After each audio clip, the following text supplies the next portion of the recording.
Shut the fuck up! Fucker!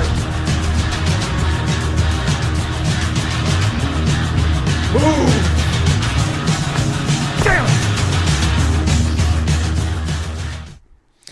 Alrighty, folks at home, today is the big day. The Xbox fanboys might be getting a reality check in regards to the future of Xbox. This is over a week in the making. Today is the day where Phil Spencer pulls the curtain back and shows us, hopefully, the future of Xbox and where they're going to take the gaming division as we head into 2025 and beyond. So we are going to be reacting live to the Xbox podcast, which is going to drop in about, I believe, 10 minutes, okay? So in about 10 minutes, they're going to drop the Xbox podcast, and hopefully it's not too long, because if it's a snooze fest, we're going to need the pillow. But nonetheless, we're going to be live reacting to the Xbox podcast, and this is either going to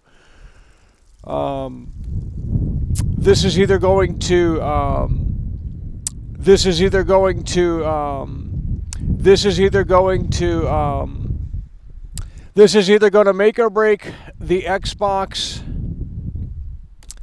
community.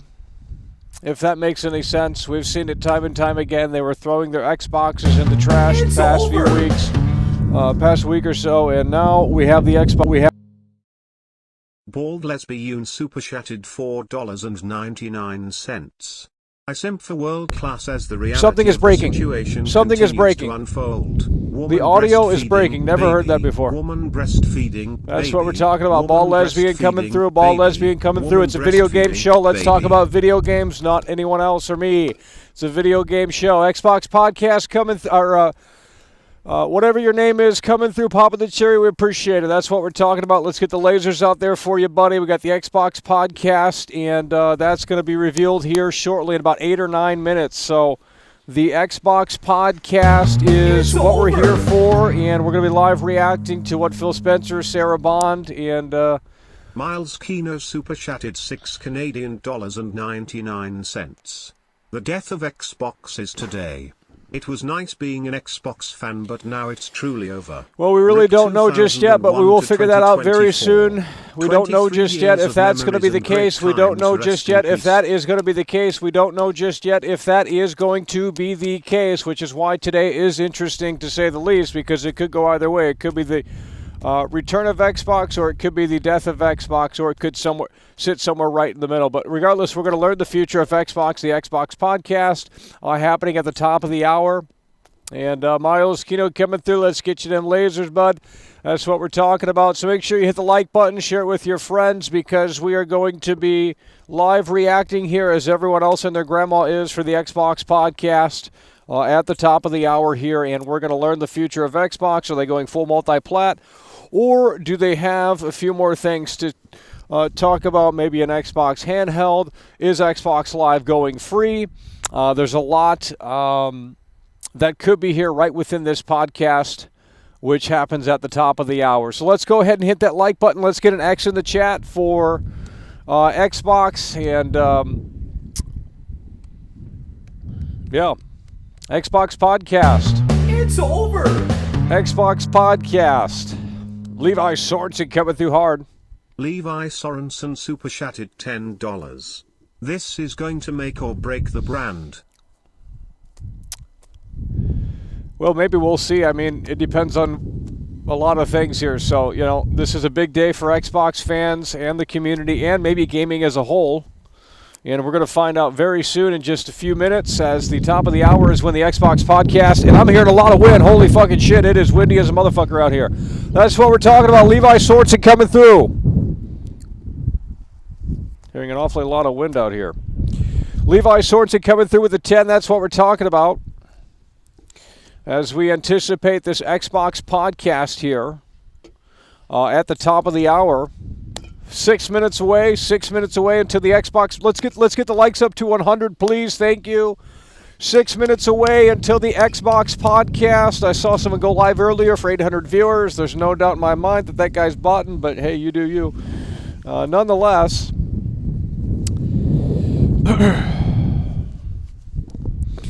we are out here and we're going to discuss this live. We already have it pulled up, so we're going to refresh at the top of the hour when the Xbox podcast is available. Let's just go ahead and refresh it right now to see if anything pops up.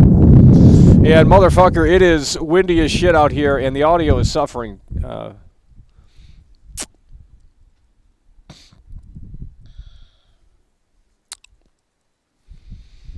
We need the chat moving. It's a big day for gamers all across the globe, and especially Xbox fans. There's no excuse today to not have some energy.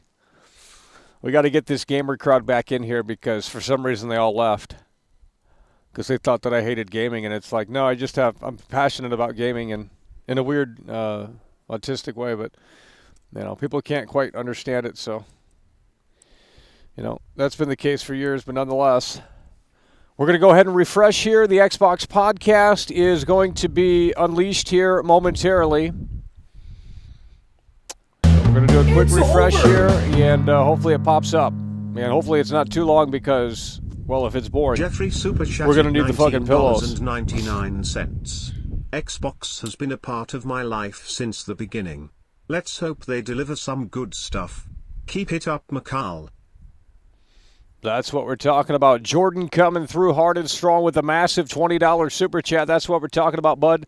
Jeffrey coming through with a massive $20 super chat. That's what we're talking about, bud. Coming through hard and strong. Let's get you the balloons out here. Jeffrey coming through the confetti. Get you the fireworks as well. And the lasers. That's what we're talking about. Jeffrey coming through hard and strong with a massive $20 super chat. As we anticipate the Xbox podcast here at the top of the hour. We got less than 4 minutes, I believe, until this is going to drop. And this is going to educate us on the future of Xbox and where they're taking the Xbox brand. And this is something that the Xbox community has been in turmoil for about over a week. So today, hopefully we get some answers and some clarification on what's really happening at Xbox and where they take it in the future. So we are refreshing. We are not seeing anything yet. But nonetheless, when it is time, we will jump in, as they said during the Xbox 360 era. And we only have a few minutes left on when it should be ready. The Xbox podcast, we're going to watch it. Now, if it's like 1 hour and 30 minutes long, we might hit the fast forward button. But if it's like 40 minutes long or something like that, then we might watch it all the way through. It really depends on how interesting it is. But if they're just going to yap about things that just don't matter, then obviously this update isn't that big. But nonetheless, we're going to be reacting to it live, and it is about to drop here at the top of the hour. They also announced NCAA football today. It is officially coming back, and that is actually interesting. NCAA football is coming back. They officially said it is coming this summer, and that is fantastic news. It's over!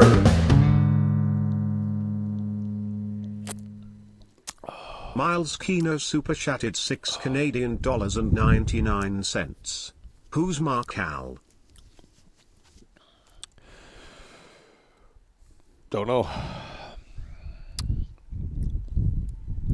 Miles Kino coming through yet again. That's what we're talking about. All right, we're going to refresh here, and very soon, and I'm talking in just a few minutes here, the Xbox podcast should be ready. So we're going to go ahead and look at this and hopefully look at it in a way that makes sense. And we'll see if the Xbox podcast is ready to go here. It's over! So far not seeing it, but at the top of the hour we should be ready to go. Nick Hogan super chatted $9.99. Nick Hogan coming through. How's your dad doing? I wonder if any Xbox games will drop on PS5 today.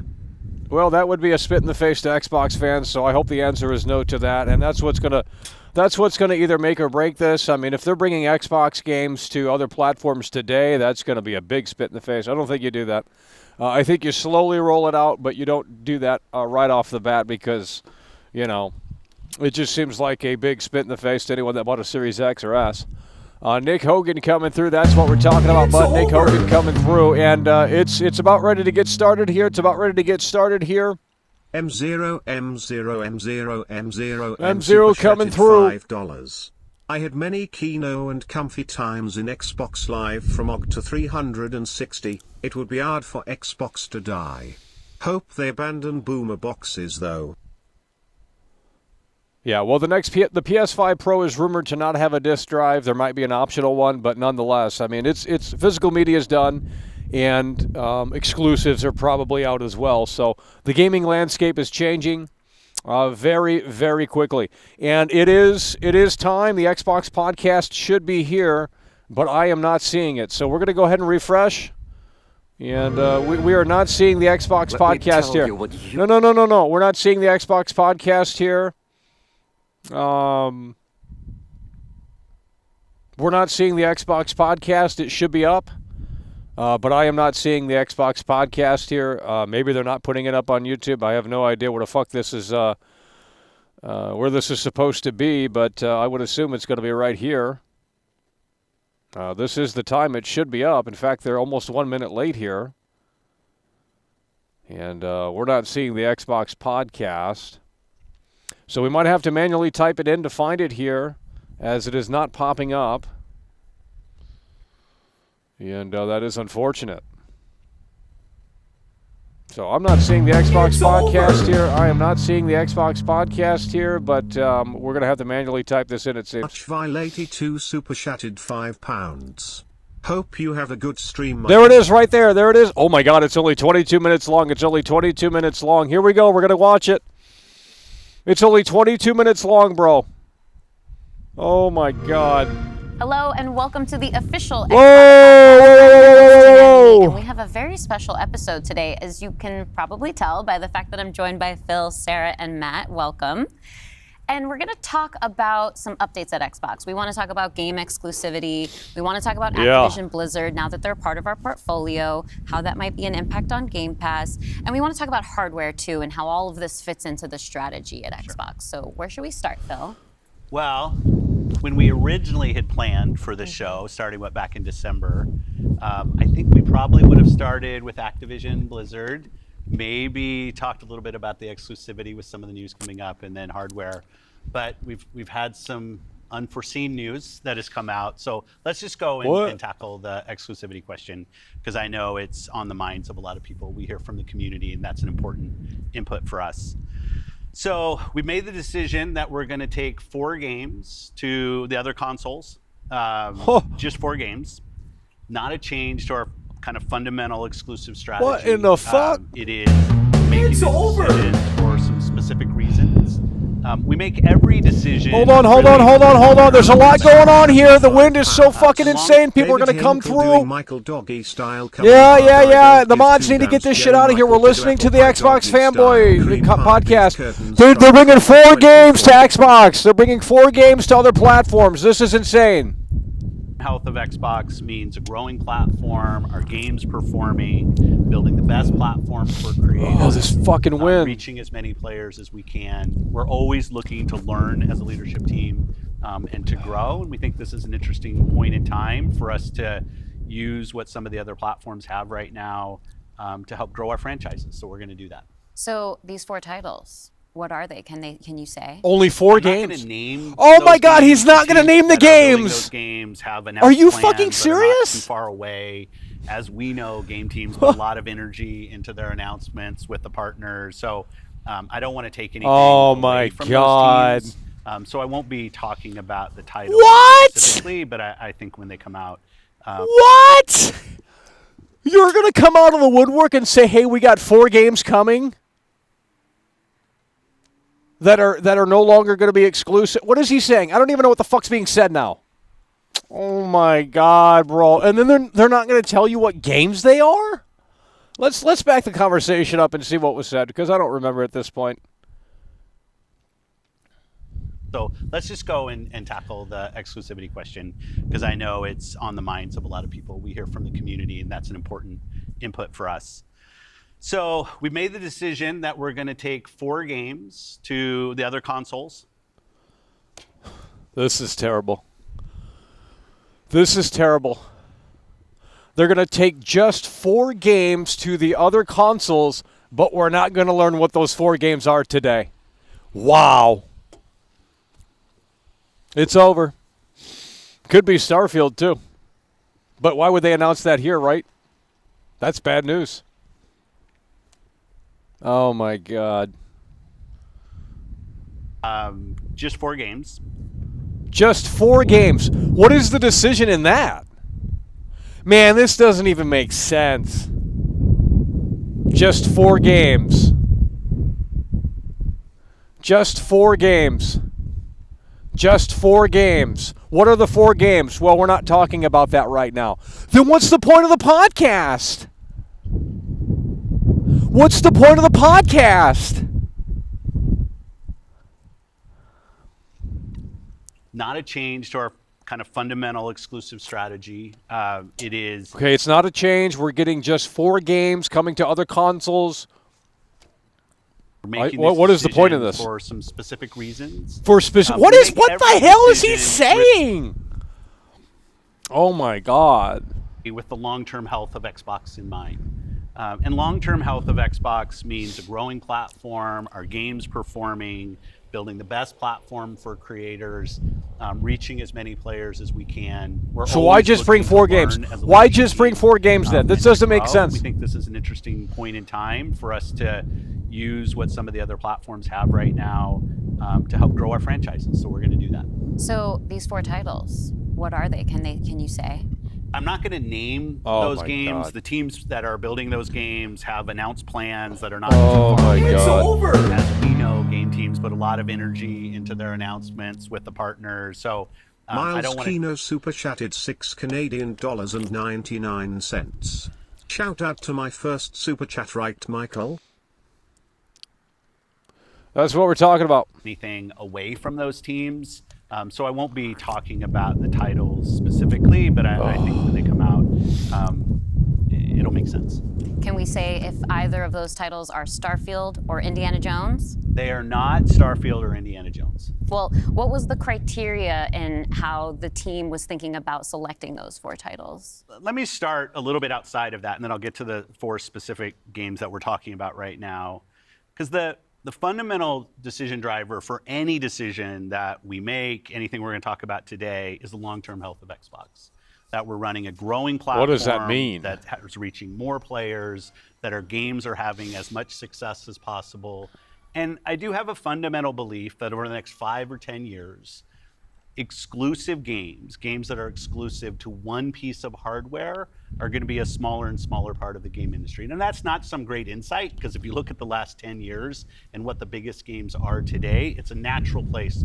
Whether it's one console and PC, multiple consoles, mobile console and PC, you see big games landing on multiple platforms. And we want to be a great platform for creators that are trying to realize that potential. But now back to the specifics of the question on these four specific titles. We looked at games that are over a year old, so they've been on Xbox and PC for a while. A couple of the games are community-driven games, new games that kind of first iterations of a franchise that have reached their full potential, I'd say, on Xbox and PC. There's always growth. Franchises that we obviously want to continue to invest in. Part of having the ability to continue to invest is that the businesses behind those franchises continue. We think it's important that these service-based games that have communities behind them, that they can have confidence that they're going to exist in the future. So 2 of them, kind of community-driven games that will end up on other platforms and give us the ability to continue to invest in them. We think that's great for the business and great for the communities, more players to play with. I'd say 2 of the other games are smaller games that were never really meant to be built as kind of platform exclusives and all the fanfare that goes around that, but games that our teams really wanted to go build, that we love supporting creative endeavors across our studios regardless of size. And as they've realized their full potential on Xbox and PC, we see an opportunity to utilize the other platforms as a place to just drive more business value out of those games, allowing us to invest in maybe future iterations of those, so sequels to those, or just other games like that in our portfolio. And when we don't damage Xbox and we can grow our business using what other platforms have and to help us with that, we're going to do that. And that's really the story behind these 4 games. And last thing I'll say, looking forward, I think there is an interesting story for us of introducing Xbox franchises to players on other Xbox. Just say it. We're going third party, but we're not going full third party just yet. Because that's what's basically being said here. They're going third party. But they're sugarcoating it very much so by saying, well, we're going to test out 4 games. Seemingly, 2 of them might be independent games that no one cares about. 2 of them might be live service games or something to that extent. That's what I gathered from it anyway. I could be wrong. But 4 games coming to other platforms to test the waters. And if they're successful, I'm assuming that clearly this is the path that they want to go down. That's what they're kind of getting at here, it seems anyway to me. So, but this isn't really surprising. Brand value for Xbox there. So 4 games, no promise beyond that. So if you're on my God. So they are testing the waters.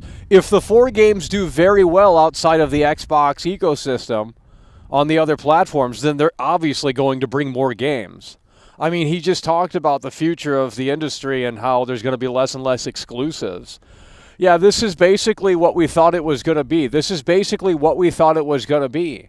This is basically what we thought it was going to be. Why would they bring Sunset Overdrive? Come on, man. This is basically what we thought it was going to be.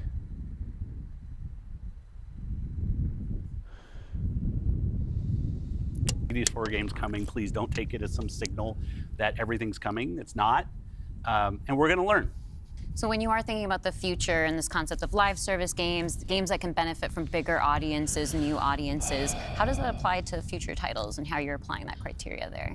Yeah, there's really no fundamental change to how we think about exclusivity. We just came out of Developer Direct, which was an awesome show. Because it doesn't exist anymore. Where we showed great games that are coming to Xbox and PC and cloud, which really makes them accessible to hundreds of millions of people. So it's this kind of, we're really focused on a couple platforms and what's going to show up there. But our key of play the games you want with the people you want, anywhere you want, when everybody plays, we all win. These have been part of our strategy for years and will continue to be.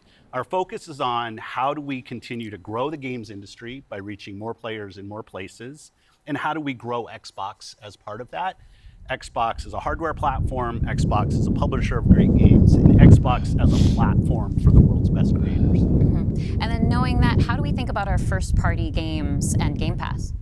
Yeah, well, to build on what Phil just said, one thing I would add, as you were talking about growth, is just that we've sort of seen this inversion over the last 5 years where it used to be that the platform was the biggest thing. That's right. And come on, man. This is like a Jerry Lawler 2.0 where it's like, well, we don't want to really say what we're doing, but this is what we're hinting at. We're going to test the water with 4 games. And if those do incredibly well, that's probably where we're going to take it. But for now, it's just those 4 games. Dude, come on, man. This is them basically saying we're going multi-platform without actually saying it. Come on, man. This is the death of Xbox. They're basically saying, well, we want to test the waters right now with just 4 games, see how those 4 games do on other platforms.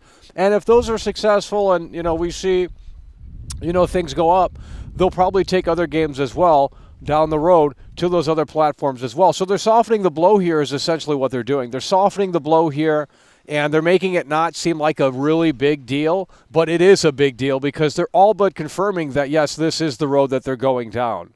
This is the road that they're going down. It's just they're doing a slow rollout here, and they're testing 4 games, which, again, they're not mentioning what they are. Now, they did say that it's not Starfield or Indiana Jones because no one gives a shit about Starfield. I mean, why would they bring Starfield to another platform? No one's going to play that slop. So, they're going to bring probably bigger titles or smaller titles that didn't get enough players on Xbox to other platforms. But this is them basically coming out and saying, we're going to test the waters, and if it goes well, we'll continue to bring these titles to other platforms as well. Because basically, earlier in the podcast, Phil said, that the exclusive sort of nature of these titles is diminishing over the coming years. So this is what they're doing. They're basically saying we're going multi-plat, but they're not doing it in a blunt and bold manner. So the Xbox fanboys are going to, they're telling you what you want to hear now, but in the next 5 to 10 years, it's going to be all multi-plat. Within the platform today, big games like a Roblox or a Fortnite could actually be bigger than any one platform, and that Okay, really has but changed the way Fortnite's that on we think everything, about right? things. So in the midst of all that, I think we at First Party can come back to sort of some core principles. First, that all of our games will be on the Xbox platform. Second, Okay, but all of our what games is- will go into Game Pass on day one. And third, we know that Game Pass will only be available on Xbox. Okay, well, we got confirmation there. They're not taking Game Pass anywhere else. So there's sort of starting points for us. As Phil mentioned, there are games today that you can play that only can be found on Xbox. Name At the one. same time, Name one. Name one.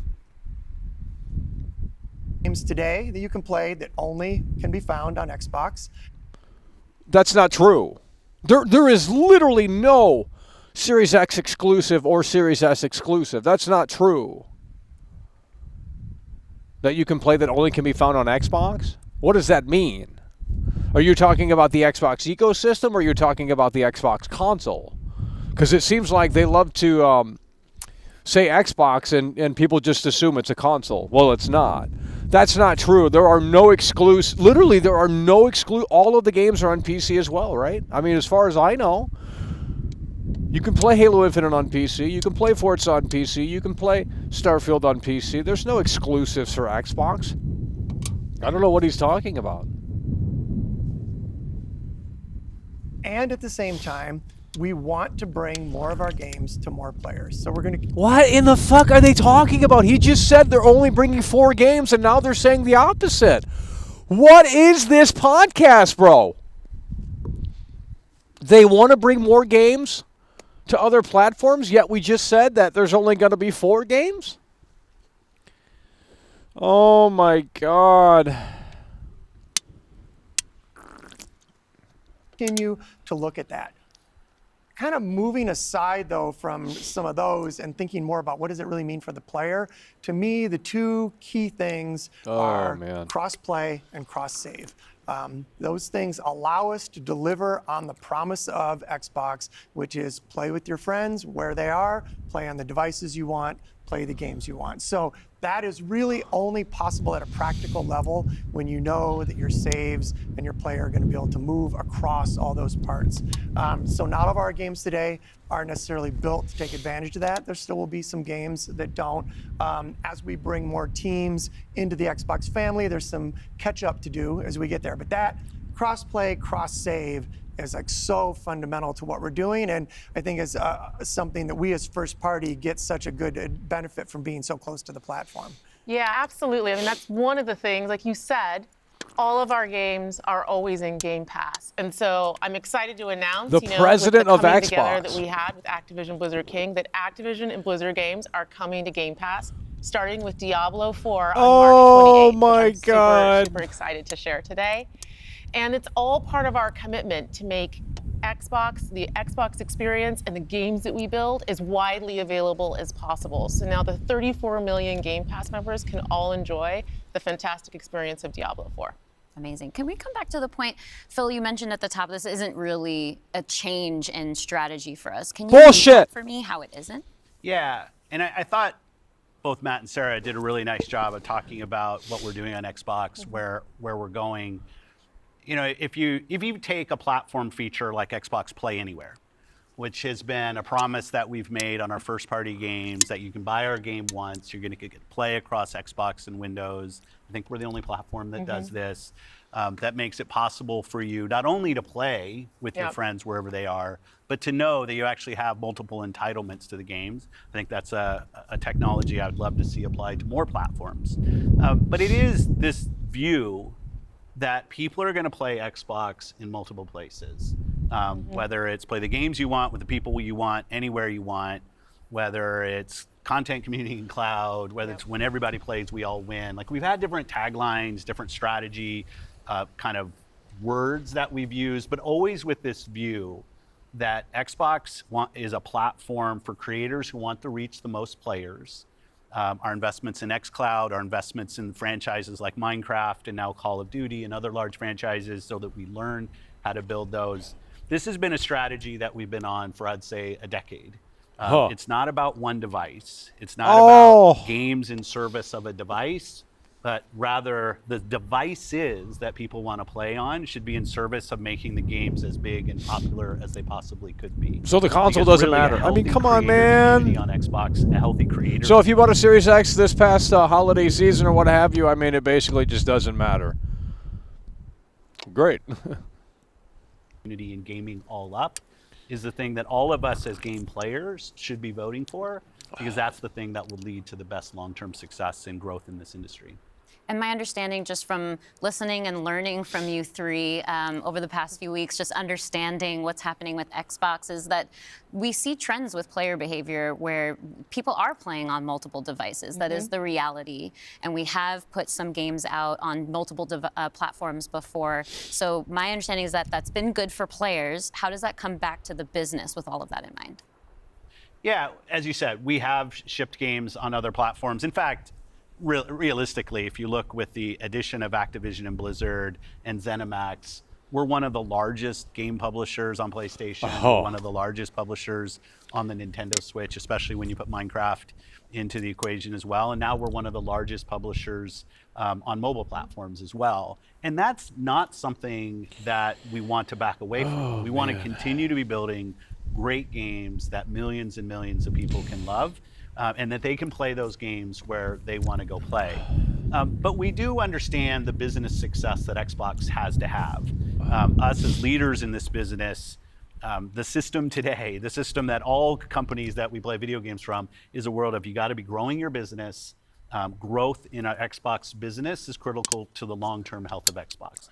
Many people know I've been on Xbox for over 20 years, and I want to make sure Xbox is in the best position for the next 20 years. That means healthy player community, healthy creator community, and healthy business. So when we look at opportunities to allow more people to play, more people engage, more people to buy, more people to subscribe, it's all about putting Xbox in the best position. And our hardware is a critical component of that. The absolute best experience somebody has on Xbox is hardware that your team builds and that people play on. But that's not going to be everybody. We fully accepted that we're going to have Xbox players across all kinds of devices. So I think a lot of people think about 2023 as this incredible year for gaming. And in a lot of ways it was. There were some really amazing releases that I think we all enjoyed. But what were the signals behind the scenes that maybe indicated how we wanted to look at the future of Xbox and how we kind of keep up with the industry? Yeah, such a good question. And I think it's, as people who care about the industry, which I assume is people who are watching this, it was an amazing year. Some great launches, some of the games that I think will stand the test of time and people will be talking about a decade from now. But it's an industry that didn't really grow. And what happens when an industry doesn't grow? You end up with some job eliminations, which we had. We had even our own hard decisions to make about building a sustainable business for ourselves, but in no way were we alone in that. When you think about a healthy industry, I want players who believe that they will find the best games on the platforms that they love. I want people who invest their careers in working here to feel like this is a place that they can be successful. And that really is down to being part of an industry that is growing. If you listen to Lisa Su, the AMD CEO, she'll say that AMD-powered consoles are likely to decline in 2024. I think there's an amazing set of games coming in 2024, but if we don't get to growing as an industry, the industry will struggle. And today there's really two choices on how do you grow the industry. Do you say I have a fixed number of players, the players that we have today, and do I find new ways to monetize those players to get more money from the players that I have? Or do you think about how do I expand the business I have by finding new players and adding those to the base of players that already play? Our focus on Xbox for the last decade has really been on that latter point of how do we make sure Xbox is growing for our players, growing for our creators, so those people are finding success on our platform, which will grow the Xbox business and put Xbox in a position to be very strong for years and decades to come. Matt, earlier you were talking about these growing gaming communities, how they're incredibly large, and comparable on such a different level when we think about console audiences. Like you mentioned Roblox, you mentioned Fortnite. So how are we're obviously thinking about our responsibility, our hardware responsibility is supporting the growth of gaming communities. How has that actually shown up for the players? Are there other games we can speak to from our portfolio? Well, as Phil mentioned, I mean, two of the biggest ones for us, Call of Duty and Minecraft, I mean, they are driven just from the bottom up by the communities of people that play those games, which is so great. I think about it, for the player community, it comes down to where are the friends, where are the people you play with, and then equally important is where have you built up your library of games, right? Where have you invested? Where's that library? I think those two things probably are some of the biggest influences on where people choose to play and what devices they choose to play. Yeah. When we think about, on the other side, the developer side, just any game developer wants their game to find the biggest audience possible. That's just the nature of building a game. You want people to enjoy and participate in what you've made. And I think we're in a unique position to deliver on that just because we are the platform. We build hardware, we've got a first-party games group, and then we've got a system that ties that together, that brings together your friends, your progression, your achievements, all of that. And I don't even know what they're that's really saying at what this has point. Contributed to the momentum behind some of these communities. Yeah, absolutely. I mean, when you look at, just step back and you look at the history of the industry, we've moved from a place where it used to be that someone built and launched a game to accelerate hardware to actually the things we do with our hardware and with our platform are all in service of making those games bigger. And we think about that across all of the investments we make, the consoles we build, the investments we do with things like cross-play, cross-progression, the things that we're doing with cloud. How do we actually give more options to game creators so they can have the greatest success? I think one of the fun recent examples about this is actually Palworld. Palworld was able to launch, they were a game preview, they launched in Game Pass, they also simultaneously launched in Steam. And through the combination of those things, Pocket Pair was able to have this outsized success, and it was the largest third-party Game Pass launch ever. And that's all because we give creators options on how they can launch their games. We've got subscription, we've got retail, we've got free-to-play, we've got game preview, we have the consoles, we have our experience on PC, and they can access all of those things. And when we step back and we just look at the performance of our platform all up, we know it's working. We're at the highest level of users on console, the highest level of users on PC, the highest level of users on cloud ever. We have double-digit growth rate on PC and cloud, places where we're enabling creators to actually reach new players beyond the console ecosystem. And that's why we're leaning into it and doing more, because we see all those signals. So we're talking about the role that hardware plays for creators, for the games and those communities. What about the role that hardware plays for us as a business, for Xbox? When we look at our hardware, it really is, and Phil said this earlier, it's where you get like the most flagship seminal experience of Xbox. And it also represents a developer target. Our developers can build the specs of our hardware, and we invest to make sure they know when they do that the games are going to run great on our hardware, but they're also going to be able to be accessed across any screen because of all the other investments we make. So we're giving them an easy way to access as many players as possible. And we actually have more creators right now building for Xbox than ever before by nature, thousands of them by nature of those investments.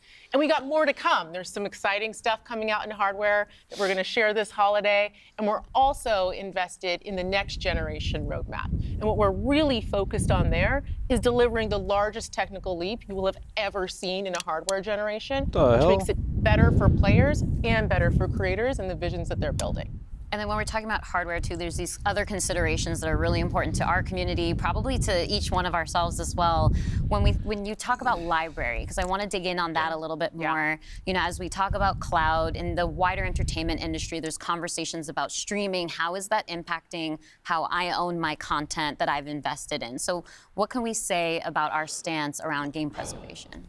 Yeah, one of the highlights for me of being in this position was getting to stand on stage when we announced back compat coming to Xbox One. Like, it was fantastic. People were reading the teleprompter before I could read it. Slow reader, and just feeling the energy in the auditorium as we were saying that and online. One of the cues I think us as being part of Microsoft take is looking at Windows and how Windows over decades has maintained software compatibility with things that are built on it. Like I can still go back and play some of the games that I love playing on Windows from decades ago, and it will still run. And we try to bring that same view to consoles. It's harder in console because the line between what the hardware is and what the game is in consoles is traditionally, it's tighter, which makes compatibility, you end up doing these generational compatibilities that we've built. But I will say compatibility, the ability to not only play the games, but my saves are still there with our cloud save systems to try to keep the services up as long as we can so that people can play, is a tenet of what we are as Xbox. It's at our foundation. And when we look at future hardware generations and what we're gonna support, making sure that we respect, which is the word I use, respect the investments that people have made in Xbox going forward is fundamental. And the fact that you get entitlements when you buy a game from us on both Windows and Xbox also means you have the ability to play that game across a multitude of devices, which I think furthers. I don't know the what's even compatibility being said anymore. It's just like, Can we go back to what Xbox stands for today? I think we've pretty much covered all of the elements, but if you could break it down for me.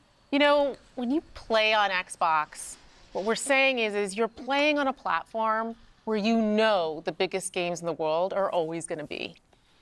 You're playing on a platform where you get to access oh my Game God. Pass. And all of the games from our incredible range of studios will always launch in Game Pass day one.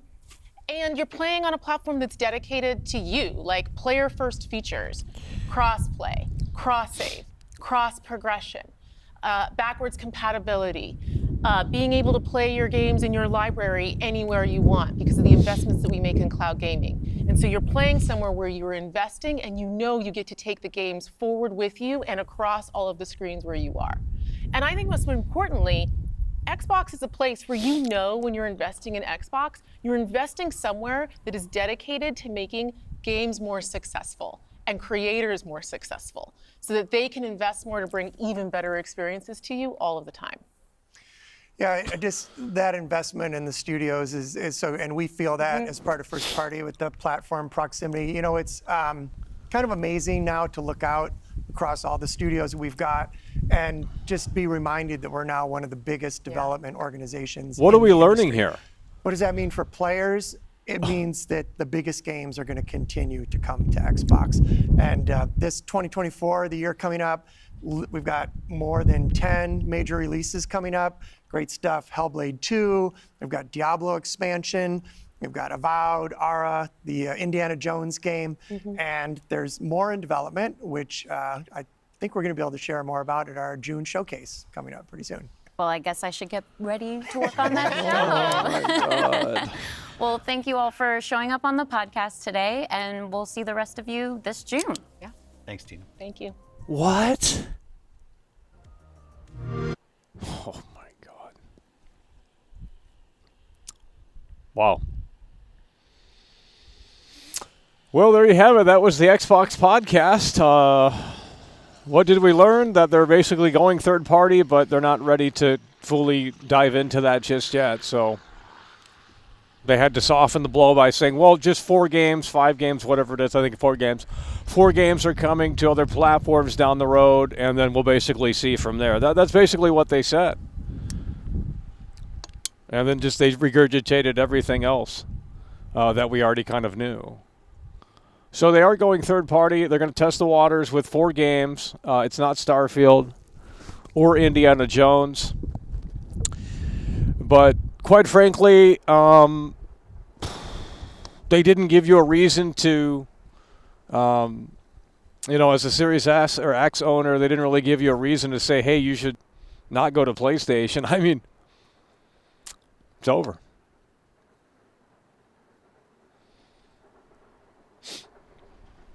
Hi-Fi Rush, Sea of Thieves, and Grounded. Okay, well, those are games that are, they're going to bring smaller games to the other platforms to test the waters, see how they do, and then if they're successful, they'll bring the bigger games. This is what I thought was going to happen. They're not going to say, hey, Starfield's coming to PlayStation. Like, that would be ridiculous. That would be stupid, right? So they're just going to bring these smaller, lesser-played games to the other platforms and go from there. So this is basically what we thought it was going to be. It's just it was put in a way where it doesn't seem like it's a big deal. But eventually, over time, once those 4 games are successful on other platforms, they will probably take other games to the consoles as well. No, they said there's no Indiana Jones or Starfield just yet anyway. So.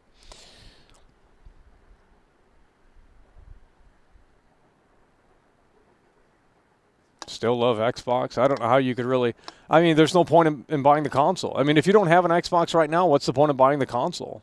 I mean, you're still going to get the games day one on Game Pass, sure, but you know, they didn't say that they're not. You know, they didn't say that Starfield is never not coming to another platform. They didn't say that Indiana Jones is never not coming to another platform. Like, they basically just said like, hey, we'd love to grow Xbox further. Right now, we're going to test out the waters with 4 games that are kind of smaller games, and kind of grow them elsewhere, and then take it from there.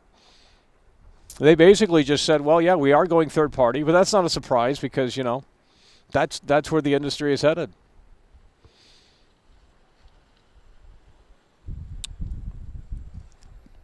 Starfield will sell 1 million copies on PlayStation. Yeah, but who cares?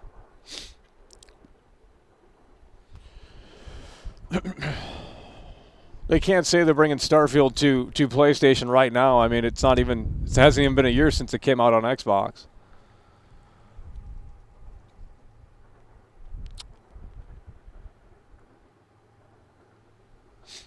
Huh.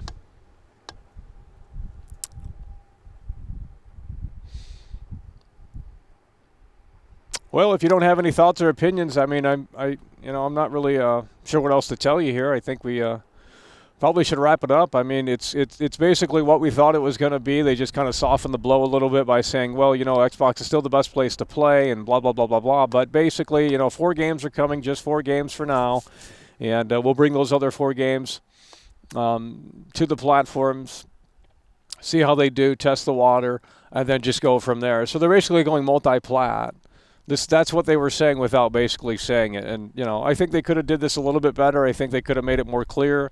It kind of seemed tone deaf.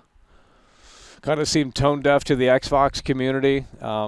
There's no reason to root for Xbox really anymore at this point because it's like, yeah, there's value in Xbox and blah, blah, blah, blah, blah. But at the same time, they kind of confirmed the rumors here in a different manner. They kind of confirmed the rumors.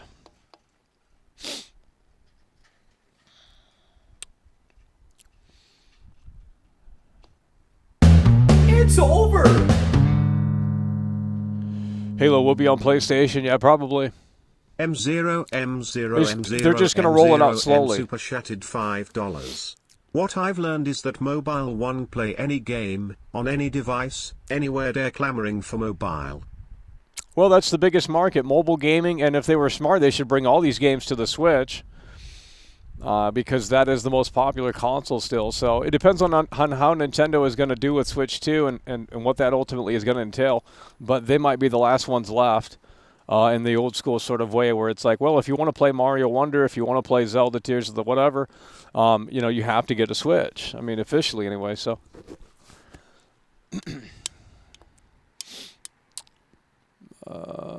the Xbox community is angry. Well, I'm not seeing any of that in here, but then again, we don't really have Xbox fanboys watching this show.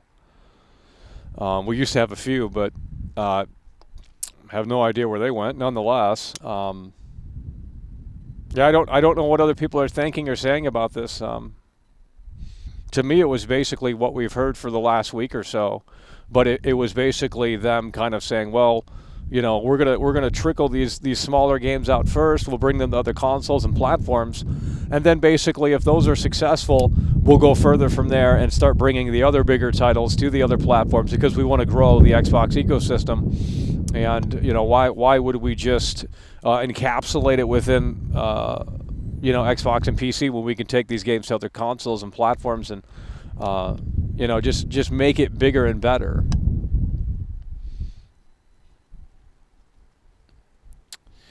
Well, I'm looking for opinions and thoughts on this. We just watched the whole podcast, and I'm not seeing anything of relevance here in the chat, so we're probably going to have to wrap this up.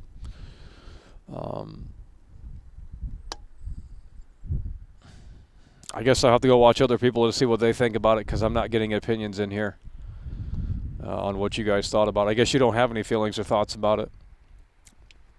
I mean, it's not the doom and gloom news, because again they sugarcoated it pretty hard by saying again 4 games are coming, just 4 games, and nothing else will really change. But again, you know, in a year or so from now, I mean, it's going to be a different ball game. It's going to be a different ball game. Okay, well, if you're an Xbox fanboy, you would have an opinion on this. You're not an Xbox fanboy because you don't have an opinion on this. You can't just say you have an opinion on this by saying I'm an Xbox fanboy. That's not how that works. I'm looking for opinions. I'm looking for opinions here, and I don't see what you guys are saying. You guys have no opinions on this.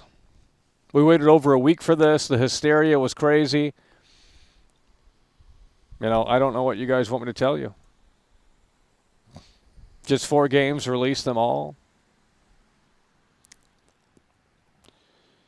Complete waste of time. The 4 games will be indie slopper trash. Well, they're going to soften the blow. I mean, that's what I told you guys. They're going to throw the curveball. They're going to soften the blow. That's what they did here today. They're not going to come out and say, yeah, Starfield, you know, our biggest games are coming to the competition. Like, that's stupid, right? You don't do that. There's nothing to talk about, then I'm just going to get you up out of here. That's a disrespect. Like, it's fucking chilly as shit out here. So it's like, well, we can continue the conversation, but if you guys have nothing to say, which is usual, then we're going to wrap it up here. We just did a 22-minute podcast where they basically said all of nothing. They couldn't even confirm the 4 games, what they were. There was absolutely no hysteria surrounding the podcast. Yes, there was. Okay, I'm not gonna talk to you people. It's just not gonna happen.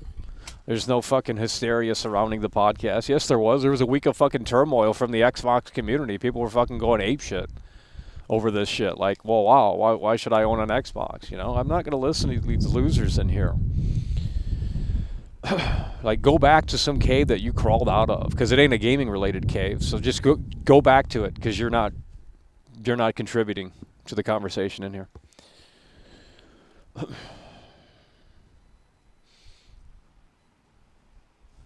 I don't know, man. I can't just look at the chat when you guys have nothing to say. Like, you guys are about as bad as this podcast, where it's like, oh, well, they have 22 minutes of saying shit, but they're not really saying anything. Like, what did we really learn from the 22 minutes here? 4 games are coming to other platforms. Game Pass is not coming to other platforms.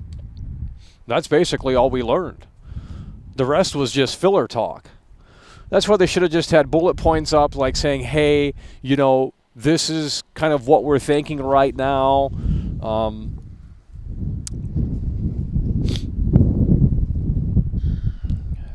That chick was saying, Sarah Bond, she was saying there was new hardware. Yeah, I did notice that. Let's back that up. That's a great point. I did notice that.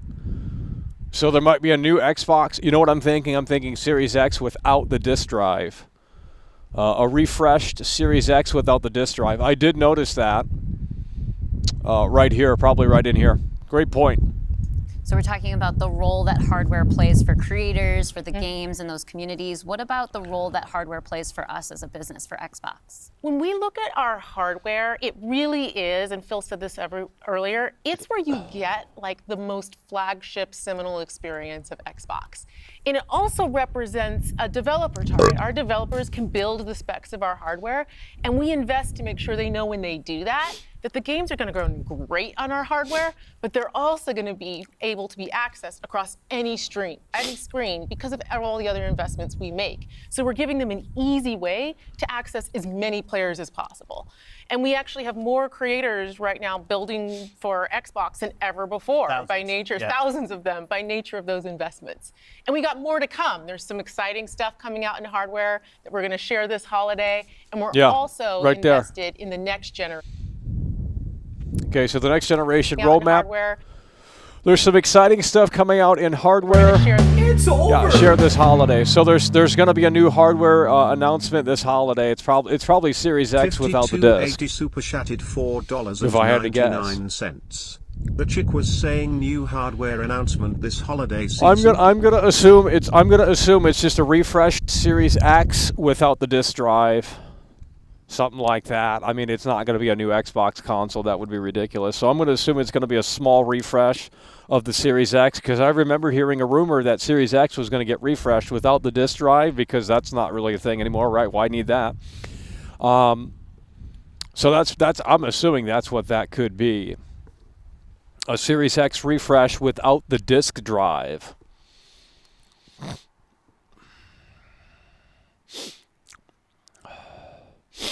Oh, man.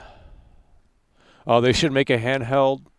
No. Well, they're not in hardware. Like, I don't know what you got from this podcast, but, like, I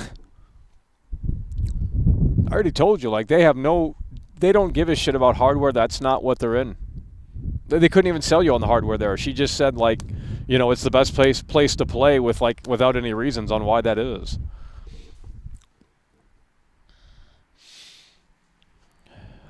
Yeah, this industry is so obsessed with hardware. We got PS5 Pro coming out in the next 2 years or so, probably, right? Hardware. Where the hell is the software? Sony just came out like yesterday or the day before and said, hey, no first-party games until basically 2025 from our studios. I mean, there will be games on PS5 that are exclusive, but they're third-party titles. It's not in-house first-party until 2025. And it's just like, well, you basically told everyone not to buy a PS5 because there's no big Sony titles coming, exclusives for the PS5 until that date. So it's like, damn, you basically just said the PS5 is dead. These two announcements here have basically just killed these two consoles and platforms in a way where it's like, well, there's no reason to buy an Xbox now. Name one reason to buy an Xbox. They didn't sell you on the console because that's not their business. That's not the business that they're in. It's over. And they said that in this podcast. M0 super chatted $5. Aside from the subtle drooling over mobile, my most interesting moment was Phil referring to something unexpected that happened. I'd what? Phil referring to something unexpected? Oh, yeah, at the beginning. Yeah, that was weird. That was weird. Yeah, I think I know what you're talking about. Yeah.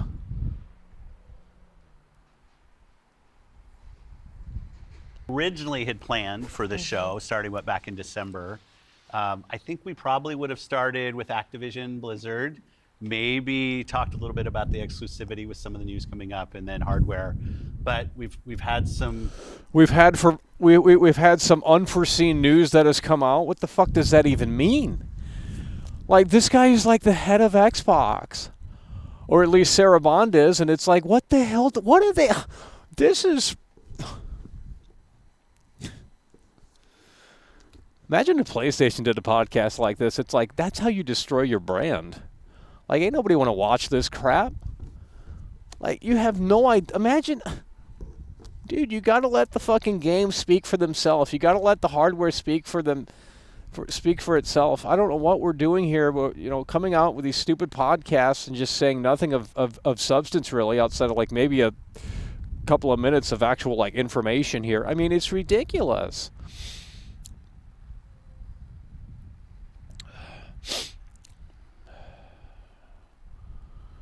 Dead Island 2 is free on Xbox this weekend? Okay.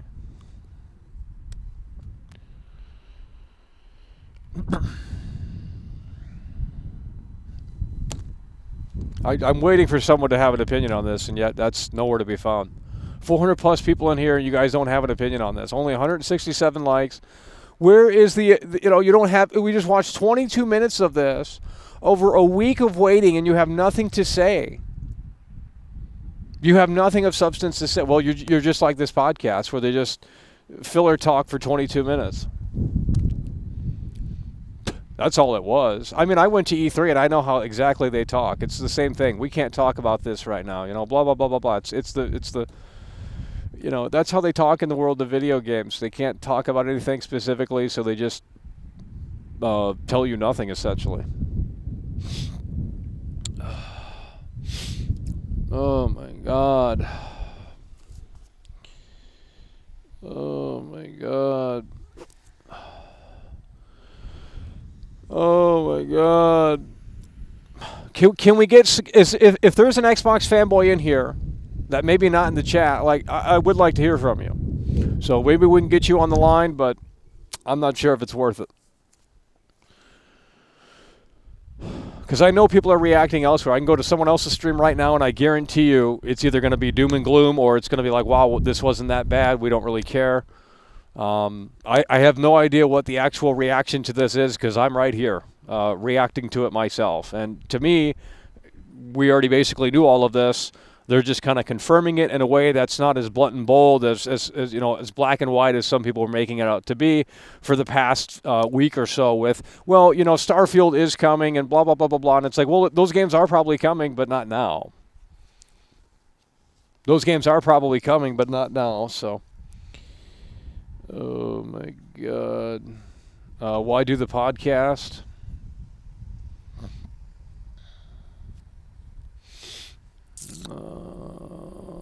No one cares because they don't care. Okay, well, you're a troll.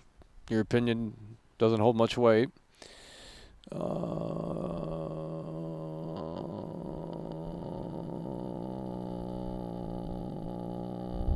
Okay. Well, I'm not going to sit out here much longer. It's pretty fucking cold out here today. So, you know, if we want to continue to discuss it, that's fine with me. But if you guys literally have nothing to say about this, then we're sitting out here for no reason.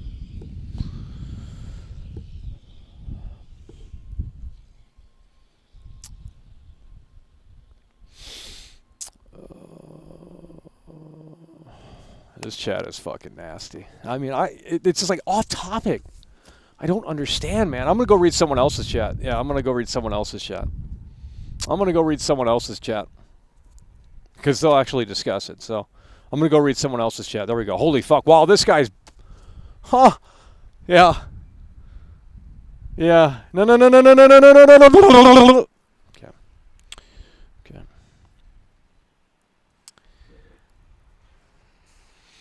We're going to go read some reactions here in someone else's chat. They're saying 34 million Game Pass numbers is way under... where they should be. Starfield will come to PS5. There's not... yeah. Well, it looks like no one's chatting over there either. It's because Xbox is dead. Diablo 4 on Game Pass. I'm going to go to someone else's stream. This guy's got a lame chat. Let's go over here. It's going to get more rowdy. Let's go over here. I'm going to read some of the reactions here to this underwhelming Xbox podcast here.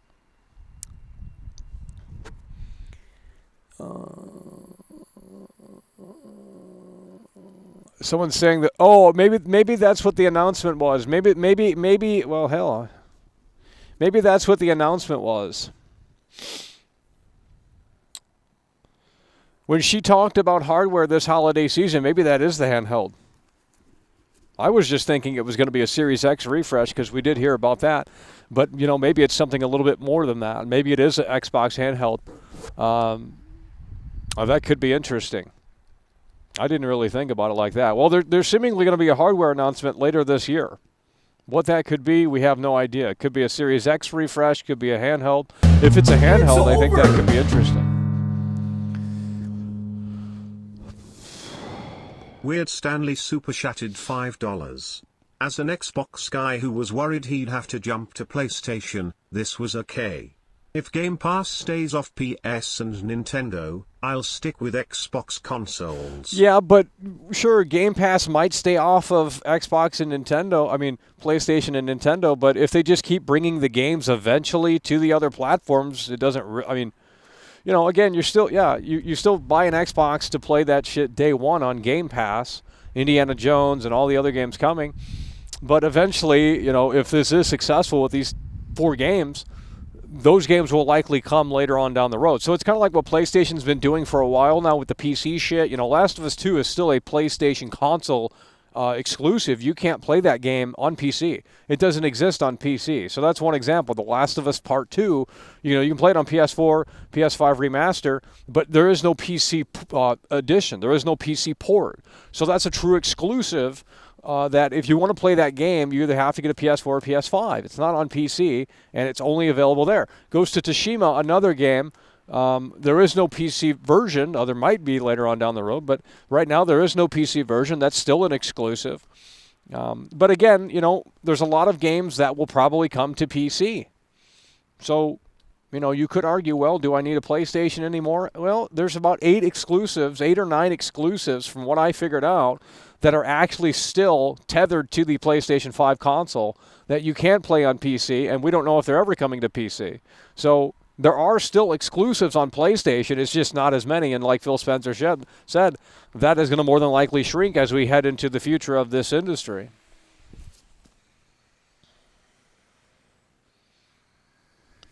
So, if you want to play Demon's Souls Remake, you still have to get a PS5 for that. That came out about 4 years ago, and it's not on PC. We don't know if they're ever going to bring it to PC, but if you wanted to play that game, for example, well, that would be one reason to go out. Spider-Man 2 is not officially on PC, so there are still true exclusives. The Final Fantasy game that came out last year, Final Fantasy 16, 17, whatever game it is, that's still a PlayStation 5 exclusive. You can't get that on Xbox. You can't get that on PC. So they still have exclusives on the PlayStation, and that's cool to see. However, with that said, that still is a thing of the past. God of War Ragnarok is on PS4. Yep, God of War Ragnarok is on PS4. But if you were to, Hi-Fi Rush, Sea of Thieves, and Grounded. Yep. Okay, well, I didn't talk about Last of Us 1. I said Last of Us Part 2. Yeah, the Last of Us Part 1 is on PC. And, like I said, they're going to bring eventually The Last of Us Part 2 to PC. You're not understanding what I'm saying. It's happening with PlayStation as well. It's just, Xbox is going to be the first to really come forward with it because, they have the opportunity to do so.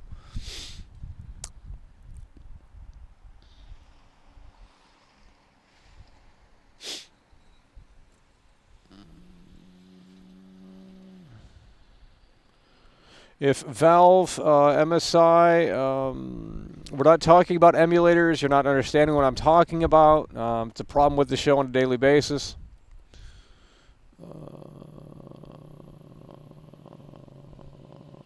I want one real opinion in here, and I can't find it, so I'm going to go read some opinion on some other chat. Okay, I'll just read someone else's super chat. Never mind. I'm trying to figure out what people think about this, and I don't really know. I guess it was underwhelming. I don't think anyone really has an opinion on this, to be honest. I guess people just don't really give a shit. And that's why these games are coming to other platforms, because no one cares about Xbox anymore. It's a dead brand, and it's just not cool anymore. It's not the place to play. It used to be during the 360 era, at least for a certain period of time. But...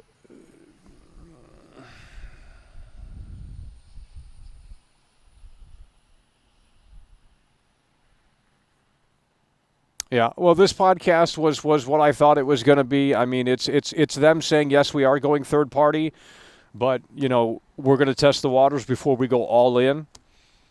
That's what this podcast was. Now, they worded it very differently, but what did we really learn here? I mean, honestly. It was a lot of filler talk. It was a lot of we're reassuring you, but at the same time, it's like, no, at the same time, if this works, we're obviously going down that road.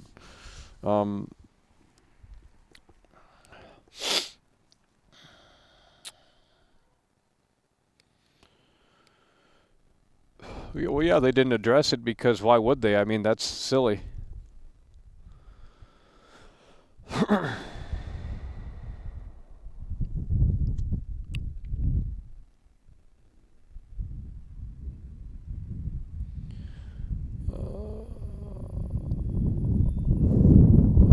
The Xbox are laughing now because of the games coming. Oh, so the Xbox fanboys are saying that this is a W? Well, that's because Phil Spencer told them what they wanted to hear, and that's what he's great at. You know, when Redfall was a disaster, Phil Spencer came out and said, you know, we'll do better on the next release. And then Starfield came out, and that was a disaster as well. So they obviously didn't, you know, not much was learned from the Redfall disaster. So, you know, it's just like Phil Spencer's going to come out and tell the Xbox fanboys what they want to hear. He softened the blow and didn't throw the curveball here, and came out and basically said, well, we have 5 games coming to Xbox. 4 games coming to Xbox. They're smaller games. You don't really care about them. That's basically what he said, alluding to that they're indie games or whatever, or live service games that will help grow.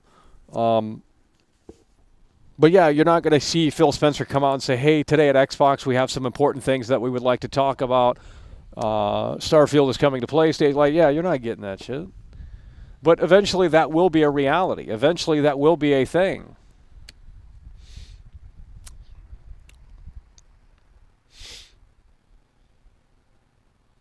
Because Phil Spencer told them what they wanted to hear. If you go back and listen to what Phil Spencer said about Xbox One X, it's ridiculous. They were hyping the Xbox One X up to the moon and back. I mean, I even went out and got one. And I still think the design of that console is really great, but you never saw any of the so-called power, you know, the true 4K gaming experience with Xbox One X. You never saw any of that come to fruition. But they hyped it up to the moon and back as like true 4K gaming, you know, blah, blah, blah, blah, no checkerboard 4K. And it basically didn't do anything outside of like, well, you know, better resolution, but that's the forgotten console, the Xbox One X. When did that come out? 2018 or something like that? 2017? Didn't have an SSD in it, though, so it was kind of pointless. It's like, well, it still has this old-ass fucking hard disk drive.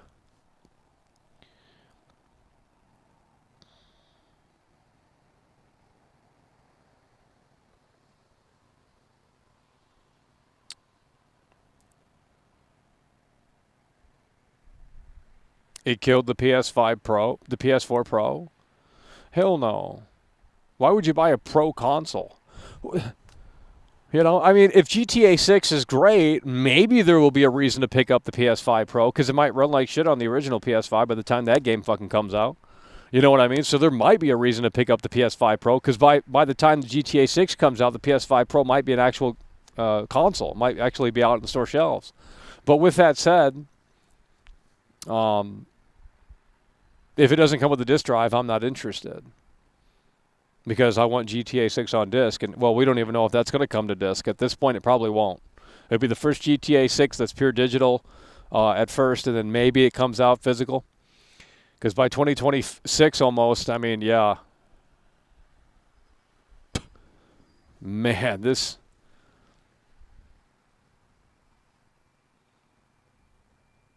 I mean, you can't blame these corporations. I mean, they're just looking at the data and saying, well, we have to make changes when the changes are necessary. You know, the gamers are stepping up to the plate and saying, we love digital. We don't want to own anything. I mean, if you get banned on PlayStation, for example, not that you would, but if you got banned on PlayStation Network, I believe, and I could be wrong, but I believe they basically just like take all the games away. Now, I don't know what truth there is to that because, well, I haven't tested it myself, but you know, and I'm assuming that's the case with Xbox as well. I have no idea, but it's like, well, man, if you really want to live in a gaming world where that is the case, where it's like, well, if your account gets banned, not that it would, but if your account gets banned, I mean, you don't maybe have access to a lot of those games, or they could delist games. You know, we saw Spec Ops: The Line get delisted randomly. So if you don't have Spec Ops: The Line, you can't get it anymore. They took it off everything. And now the prices for the physical game on eBay went up to like $100 for Spec Ops: The Line on 360 because it's a rare game now, unless you had it already. So that's the future of gaming is, you know, you don't really own the game anymore, and gamers don't care. They love the convenience of just hitting one button and it just works, and, you know, that's why the Switch 2, I mean, if Nintendo continues to go down the road that they're going down, I mean, you know, that they will be the last... they will be the last of a dying breed in the sense where it's like, well, we can go out and buy a Mario Wonder and it just works. I mean, we can get Mario Wonder right now, put the cartridge in, no installing, it just works, boots up in seconds. That's more next gen than these consoles. You got to install these consoles. You got to install these massive games, 100 gigabyte plus games from the disc. Wait for the updates. I mean, it's just a disaster.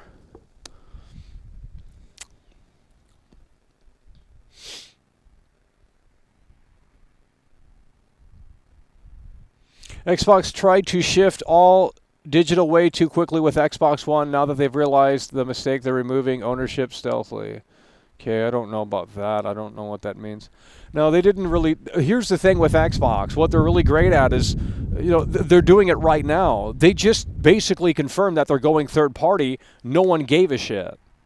Right? They basically just confirmed that they're going third party. And they worded it in a way where it's like, well, this isn't really that big of a deal. But it is. And that's the same thing with the Xbox One bullshit in 2013. They acted like they changed everything with that console, but they really didn't. It still came with the Kinect. You still had to connect to the internet in 2013, mind you, to fucking activate the box, because you had to do that with Xbox One and the new Series X as well. It's been a thing like that. It's unbelievable. But you have to do that with PlayStation 5 now because the disk drive has to be activated with the internet. So they basically killed that console too for game preservation.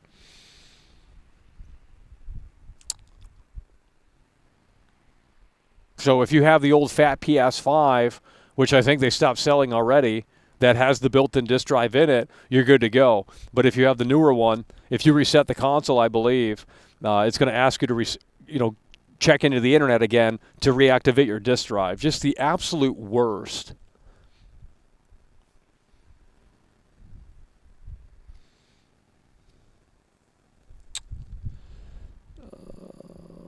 Okay, but you want so you're comfortable with this idea of not owning the games. You're comfortable with this idea of them taking the games off the store whenever they please. You're comfortable with all of that. How can you sit there? This medium has always been physical. Even PC games, before Steam became a thing, you went out to the store and you bought the big boxes, the PC games, right? It's never been full digital. I don't know, this notion of it, it's always been full. No, it hasn't. No, it hasn't. This is like the newspaper stuff. It's like, well, is the New York Times still doing the newspaper? I don't fucking know. Probably not, right? Who's still doing newspapers, magazines?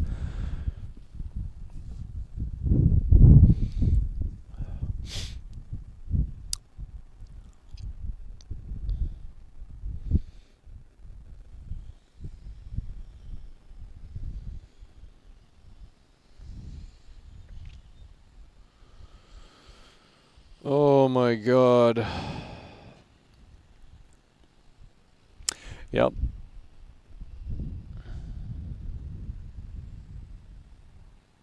So we have no opinion here. Cool. About what I expected.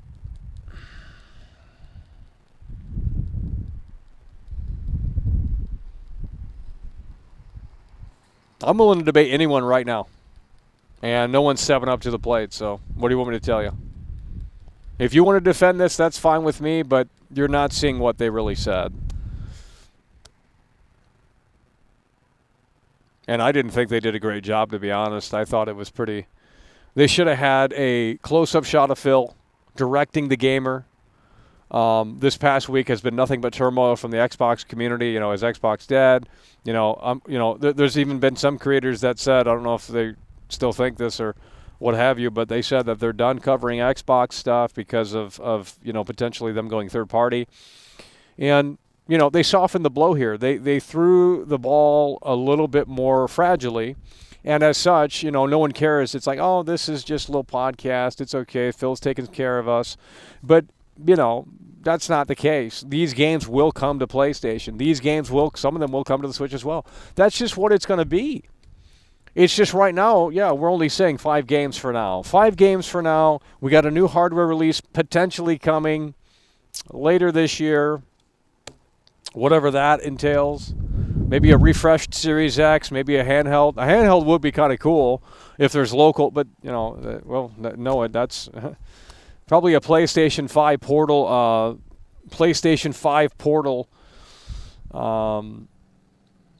Probably an answer to the PlayStation 5 Portal where it's just a screen and you have the Xbox controller on the side. It's not going to be anything special. If you know the days of like the PSP and the Nintendo DS and 3DS and shit like that, that's all done.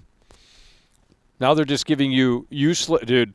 The PlayStation Portal is the most useless thing I've ever seen in my entire life. Like, you literally bought a $300, however much that is.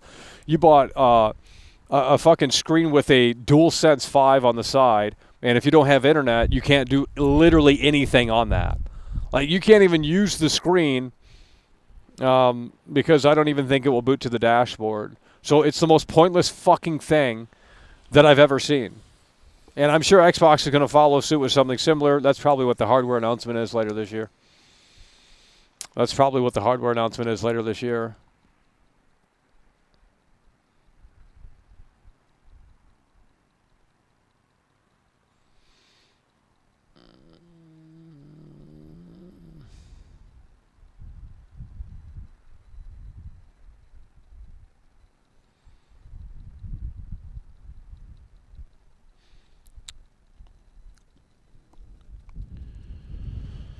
PlayStation CEO killed PlayStation 5. We have no games this year, sorry. Well, that's not true. I mean, there are games obviously coming to the PS5. We got Silent Hill 2. We got Stellar Blade. We got, there's games coming to the PS5. It's just that there's not going to be any first-party Sony titles coming until, sometime in 2025. So there's going to be basically a break. So there's games coming to the PS5, no doubt about it. But, obviously this year has always been kind of like, well, what games are coming out this year? 2025 is the bigger year, absolutely. 2025 is potentially the next, 2023.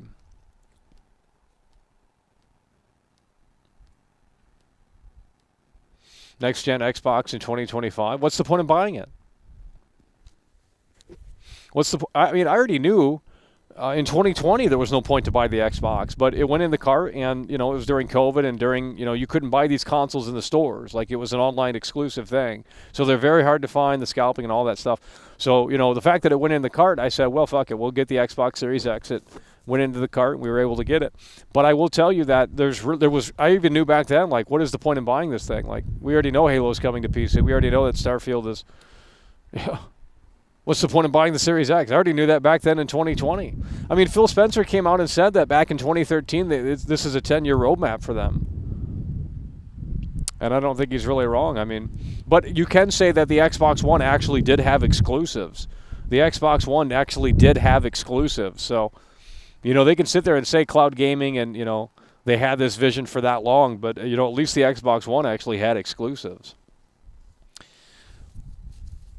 where you could only play those games on Xbox One.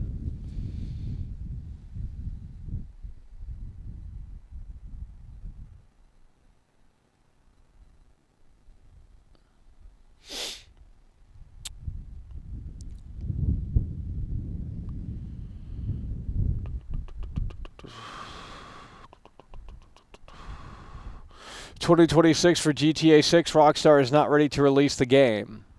No, because they don't believe in crunch anymore, so they have no desire to, from a business standpoint, they have no desire to put the game out. GTA 5 is still doing incredibly well, right? Why put the game out when these consoles still aren't really selling? I mean, we just got news that the PS5 is underperforming in terms of their forecast, literally, okay? So why would Take-Two be rushing GTA 6? There's no reason to put that out even in 2025. Hell, they might as well Trailer 2 might as well just say 2026 because that's when it's coming out. I mean, there's no rush. Take-Two, with the new numbers for PlayStation 5, even those numbers aren't, it's down by like a few million. So what's the point of putting out GTA 6? There is none. Not anytime soon, because not only do the devs not believe in crunch anymore, from a business perspective, doesn't really make sense to rush it out. Because the longer they wait, the PS5 and the console grows.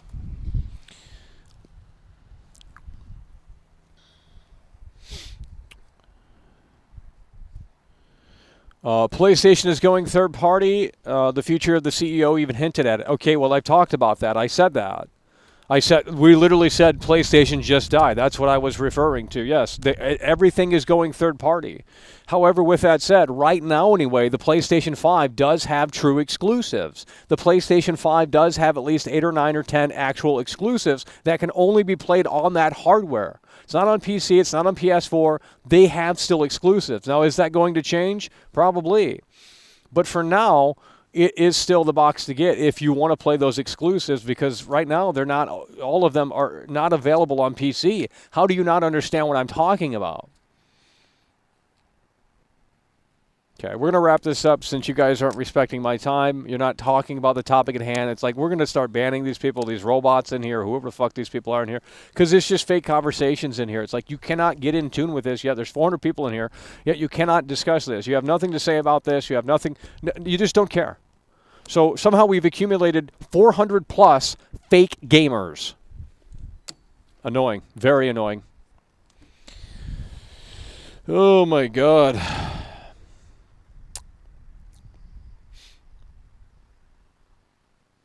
You guys have nothing to say. Every fucking day. Nothing to say.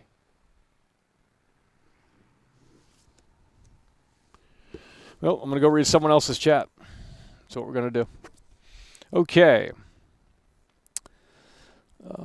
Let's go to the live chat. I'm going to read someone else's chat to keep the conversation aflow here. And let's see if his chat's dead. Okay, it's not working. There we go. This was damage control to cover things with with 4 games, and then the smoke clears. Watch. Yep, exactly. Yep. It's basically them softening the blow here. Yep. It was them softening the blow. And that's a smart move because you don't bring all of the games. You don't just say, hey, we have 12 games coming to fucking other platforms, because it's like, yeah, that's going to make people really fucking pissed off.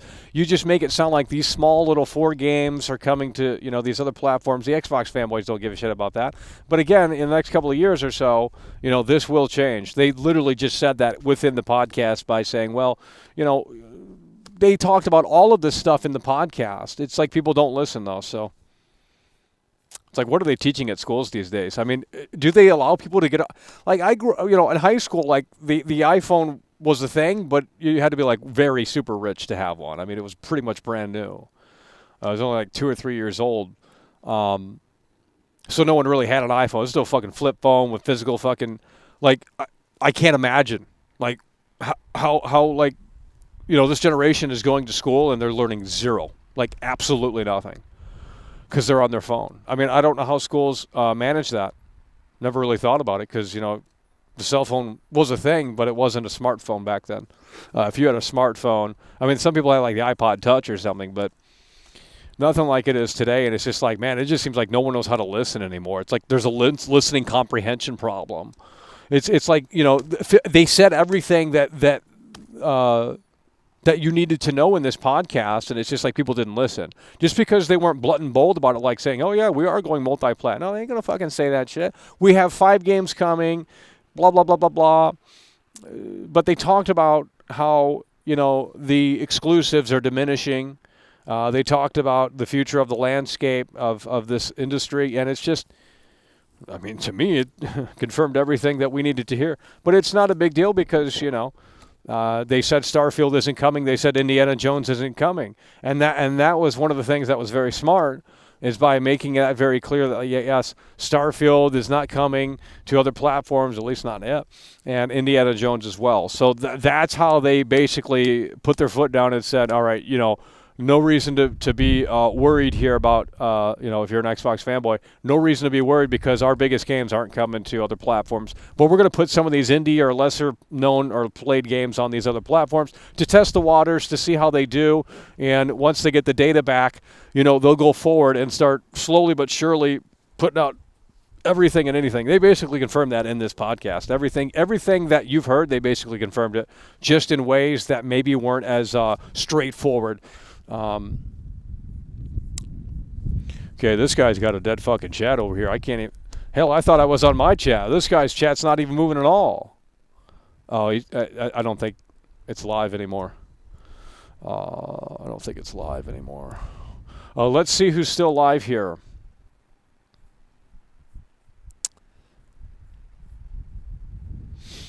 going to read someone else's chat.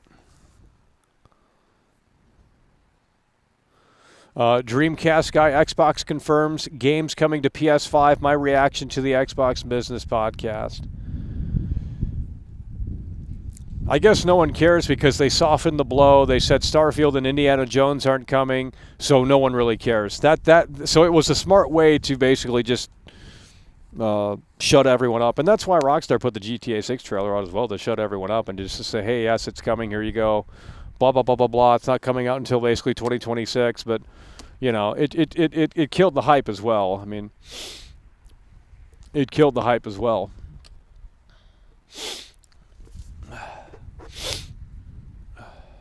No one's buying the smaller games, okay? No one's buying Sea of Thieves on PlayStation. Well, it depends on when they release them. I mean, with the news of PlayStation coming out and saying we're not having any first-party Sony titles until like April of 2025 or some bullshit, well, maybe this is their time to come in and say, hey, yeah, we do have Sea of Thieves now available on PlayStation, Hi-Fi Rush or some bullshit like that. And, you know, they'll make a few million. Because PlayStation 5 owners have nothing to play except Helldivers 2, and that's already a dead game. Helldivers 2 is already dead. That's why I didn't play it. I'm not playing that slop. It's not happening. Phil said some of their games need a bigger audience to justify a sequel, meaning games in general will get more games. Okay, but not everyone can afford to buy every console or platform. So I guess, I don't know. But really, the rumors, you know, it got really nasty last week because people were saying, you know, Starfield is coming to PlayStation. That's what really got people really mad. And that's not the case, at least right now, so.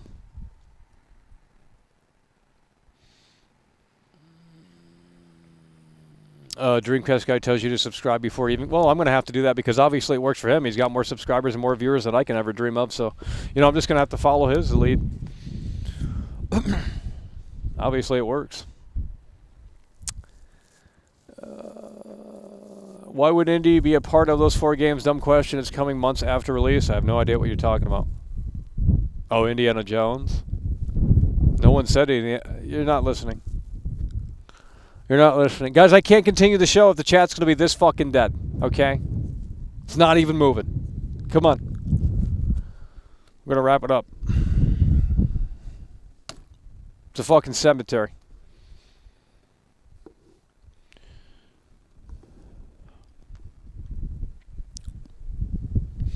Yeah, we know Starfield is coming, yes, but you don't care. That's...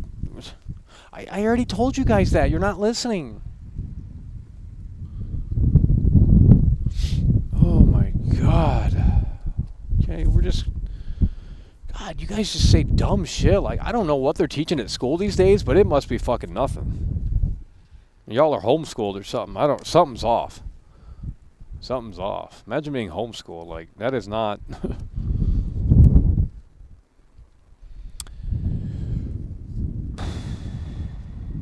I don't know it. Phil Spencer say Xbox leaving Starfield going to PlayStation no matter what Indiana Jones play. PlayStation 5 exclusive, Unreal 5. I have no idea what you're talking about. I just read your super chat. It made zero fucking sense what you're even saying.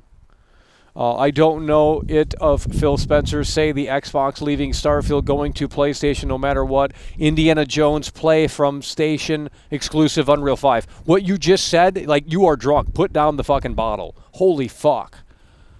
Like, you're making 0 sense, bud. You're making 0 sense. I've got to read the super chat for the 3rd time. It's going to play out here. It should anyway. But it doesn't make sense. I don't know it of... Let's just have the robot read it up, because I can't make sense of it. I have no idea what you're talking about, bud. I can only support the show when you pull teeth super shattered. Oh, it's some loser like that, yeah. I don't know it of Phil Spechner say the Xbox leaving Starfield going to PlayStation no matter what. Indiana Jones play from station exclusive Unreal 5. Are you saying that Starfield is coming to PlayStation? Absolutely, yes it is. Not right now, but it will. They're basically saying this is coming, but maybe not right now. That's what this whole podcast was. That's what they're basically saying. This is coming down the road. We're going to test the waters with these 4 games. We got some hardware announcements later this holiday season, but they're just kind of preparing the Xbox community for the inevitable of these games coming to other platforms. That's what this whole podcast was all about.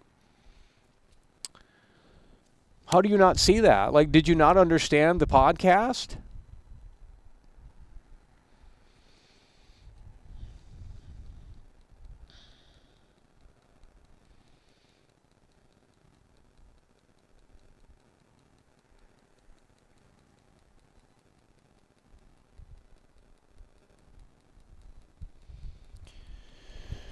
Oh my God.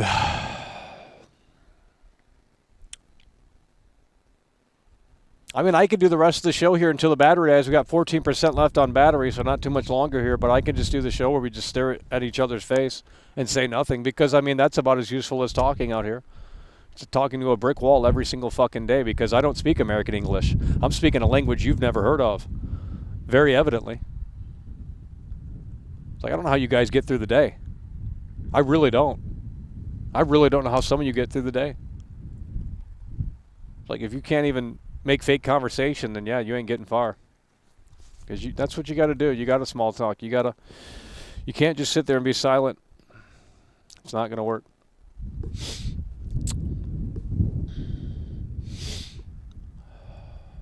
Okay, no one has thoughts or opinions. Great. Xbox is dead. Well, that's what that confirms. You have nothing to say, then Xbox is dead.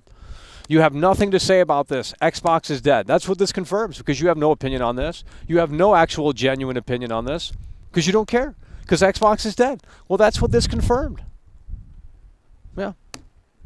Also streaming in the graveyard because, not only is there more energy in the graveyard, but, it's appropriate because Xbox is dead.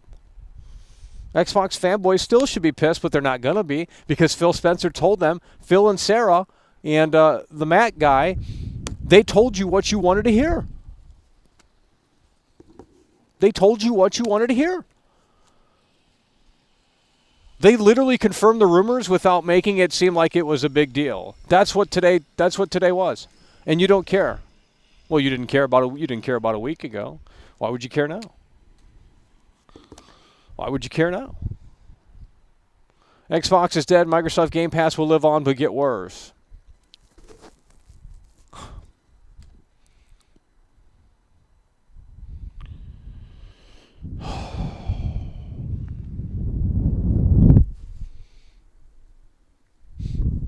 Oh my God.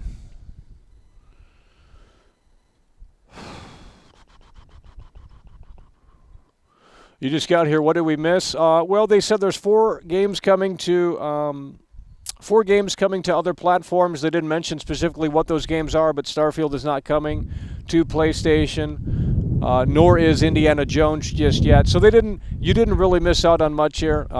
Other than that, they're basically going to test the waters with this multi-platform stuff, but it's going to be the smaller games that very few people care about. And I'm assuming if those do well, they will eventually bring over the bigger titles. But, these crazy rumors last week or so, like, oh, Halo's coming to PlayStation, they're dropping the Game Pass moniker, the Xbox moniker on Game Pass, like all this fucking fake bullshit. None of that is really a concern here today. But, they basically laid it out like, yes, I mean, we can go back through and watch the podcast again if we really had to. I don't think that's necessary. But, if you really actually listen to what they're saying, it's like, they're hinting at, yes, this is the future. Yes, console exclusives aren't really a thing anymore. I mean, they literally said that in this podcast. It's just they didn't really come out and say, yeah, we're fully committed to this new direction.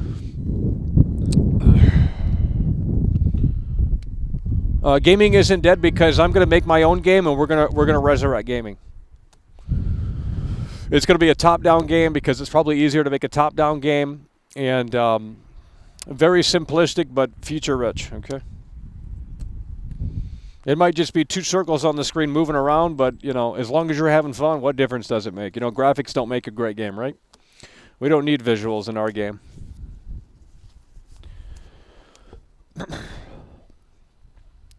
So I have to save gaming at this point because, we're not waiting around for these these lazy, incompetent devs to fix gaming when it's just not a possibility anymore. So I'm just going to have to make my own game, and we're going to bring the fun back in gaming. You know, it's just that simple. We got to make gaming great again, and we have to usher in the fun, because it's not about fun anymore.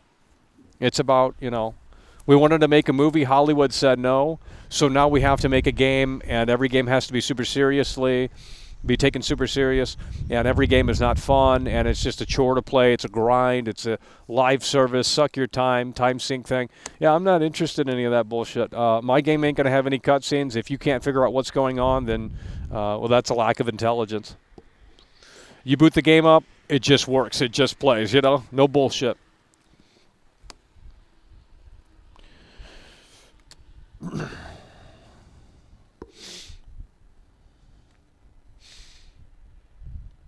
Activision and Blizzard coming to Game Pass Diablo 4. No one cares about Diablo 4.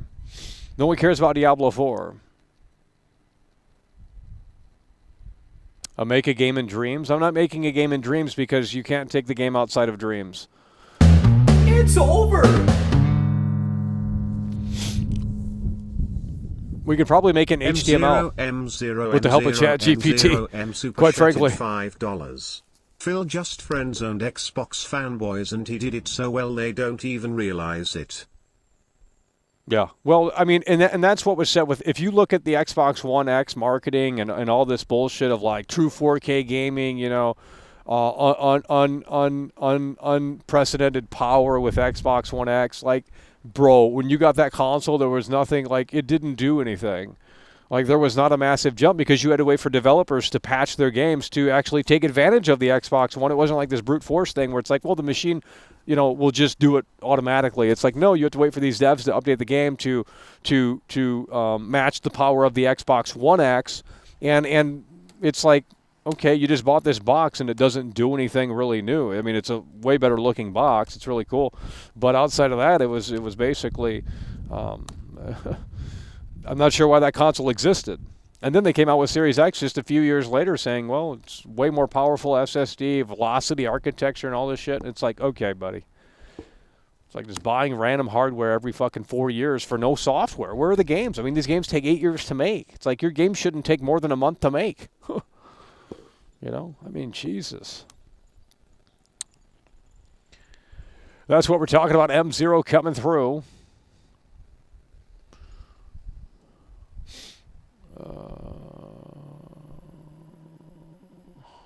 If you make a great game, people will play it, and it will be popular. That's just how it works. If you make a terrible game, it won't be played, and no one will talk about it. That's really the reality of it.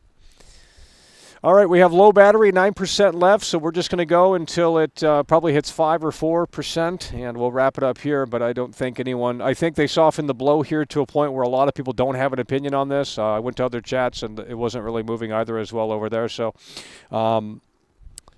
yeah, I think they did the right thing. They told people what they wanted to hear, and as such...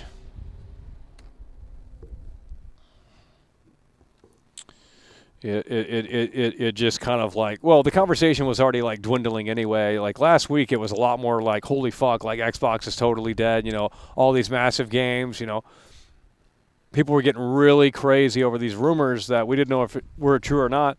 And now, you know, about a week or so later, here we are. The Xbox podcast comes out, and they kind of tell you that, like, yes, this is the direction we're headed in, but you know, they soften the blow by saying, well, Indiana Jones isn't coming to other platforms. Starfield's not coming to other platforms. We got like 4 indie games that, you know, maybe need some help, boost the sales or whatever. Okay, well, no one cares, you know. But again, that's what they did with Xbox One. You know, the blowback from Xbox One unveil was crazy. And, you know, slowly but surely they said the right things, calmed people down. And then that shit was basically still within the Xbox, maybe not as extreme as initially, but nonetheless, like barely anything changed. They just kind of told you what you wanted to hear and nothing really changed.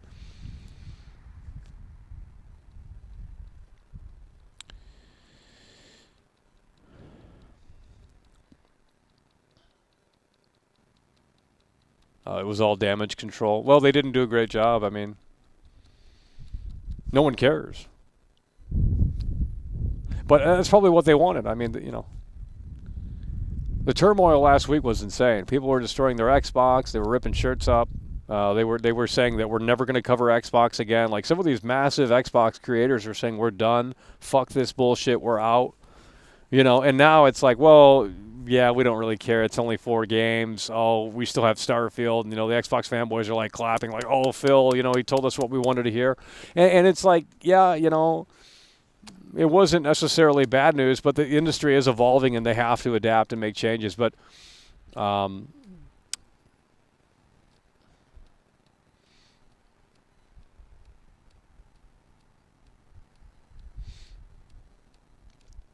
okay, well, we're going to wrap it up here. We're not going to wait for it to go down any further because the chat is totally dead. It come to a complete, total halt, standstill. Can't keep looking at something that just doesn't move. So with that said, that's going to do it. That was the Xbox Podcast. Appreciate you guys for tuning in, tagging along, supporting the show, and we will see you later. It's over.